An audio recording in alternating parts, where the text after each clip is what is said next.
የውጭና የሀገር ውስጥ አምራችና አቅራቢዎች የተሳተፉበት የኮንስትራክሽን ኤግዚቢሽን እና ኤክስፖ በመንግስትና በግሉ ዘርፍ ያለውን ትስስር ያጠናክራል ተብሏል። በመክፈቻ ላይ ንግግር ያደረጉት የከተማና መሰረተ ልማት ሚኒስትሯ ጫልቱ ሳኒ እንደ ሀገር የኮንስትራክሽን ዘርፉን ለማሳደግ ተቋማት በትብብር መስራት ይጠበቅብናል ብለዋል። ኤግዚቢሽኑ ለ3 ቀናት በሚሊኒየም አዳራሽ ክፍት ሆኖ ይቆያል። እንዳልካቸው አባቡ በጉዳዩ ላይ ዝርዝር አለው። ከተማና መሰረተ ልማት ሚኒስቴር ኢትዮጵያን እንገንባ በሚል በአዲስ አበባ ሚሊኒየም አዳራሽ ለ3 ቀናት የሚቆይ የግንባታ ቴክኖሎጂ ኤግዚቢሽን አስጀምሯል። በመድረኩ ንግግር ያደረጉት ሚኒስትሯ ጫልቱ ሳኒ ዘርፉን የበለጠ ለማዘመን የተቋማት ትስስርና የጋራ ተግባራት መጠናከር እንዳለባቸው አንስተዋል።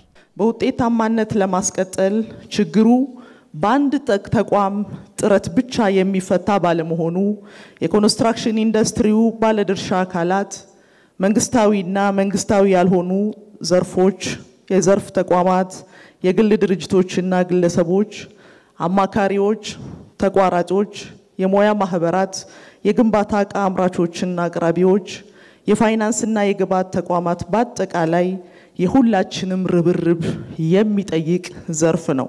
የኢትዮጵያ ኮንስትራክሽን ስራዎች ኮርፖሬሽን ስራ አስፈጻሚ ዶክተር ዮናስ አያሌው ይህ ኤግዚቢሽን ተቋማትን ከተቋማት እንዲሁም ከተጠቃሚዎች ጋር የማስተሳሰር እድሉ ሰፊ ነው ብለዋል። I am delighted to announce that the Big 5 Construct Ethiopia exhibition ይህ ኤግዚቢሽን ለሀገር ውስጥና ለውጭው ዓለም አልሚዎች ምቹ ሁኔታ የሚፈጥር ነው። የግንባታው ዘርፍ አምራችና አቅራቢዎች እንዲሁም የተጠቃሚዎችን ትስስር የሚፈጥርና የእውቀት ሽግግር ጭምር የሚደረግበት ይሆናል። construction market በኤግዚቢሽኑ ያነጋገርናቸው ተሳታፊዎችም ይህ ኤግዚቢሽን ትልቅ እድልና አማራጭ እንደፈጠረላቸው ነግረውናል። ጀላራም ኤስዲ ማኑፋክቸሪንግ ፒኤልሲ ይባላል ወይም በአባይ ቀለም ነው የሚታወቀው ድርጅታችን ኦልሞስት 13 አመት ሆኖናል እዚህ ኢትዮጵያ ውስጥ ፋብሪካችን ከጀመረንና የተለያዩ በዴኮሬቲቭ በኢንዱስትሪያል በእንጨት በመኪና እና በዋተር ፕሩፊንግ ኬሚካሎችን እናመርታለን ኢትዮጵያ ውስጥና ይሄ ኤግዚቢሽን በጣም እጅግ በጣም ጥሩ ነው የሆነልን ቢኮዝ በጣም ከተለያዩ ሀገሮች ሰዎች መጥተው እና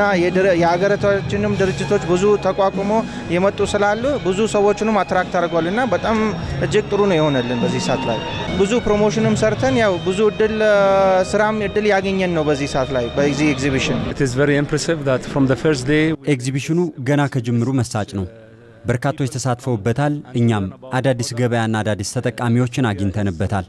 በቀጣይ ቀናት ደግሞ የተሻለ ትስስርና ግብይት እየፈጠርን እንደምንሄድ እምነታችን ነው። reach out to the customers, to new customers and to get to know about our products. በጣም ለየት የሚያደርገው በጣም ዘመናዊና ደረጃውን የጠበቀ ብዙ ካምፓኒዎች የተሳተፉበት አጋጣሚ ነው። ብዙ ዞር ብያይቻለሁ። በጣም ለሀገራችን አዲስ ቴክኖሎጂ ይዞ የመጣ ግኝት ነው አሁን ያየሁትና በጣም ደስ የሚል ዝግጅት ነው ያየሁት። በዋናነት ይሄ እኛ የመጣ ነው ከሳውዲ አረቢያ። ሳውዲ አረቢያ በነዳጅ የታወቀች ነች።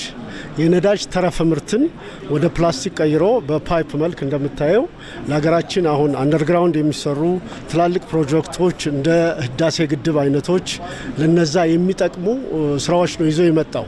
በምርትነት ደረጃ ለሀገራችን ይጠቅማል በሚል ሁኔታ ይሄን ነገር ይዘን መተናል እና ለሀገራችን ንጹህ ነገር አስፈላጊ ነው። ከነሱ በፊት አበሻ የሳውዲን የተቀበለች ሀገር ናት። ትላልቆቹ ያውቁታል።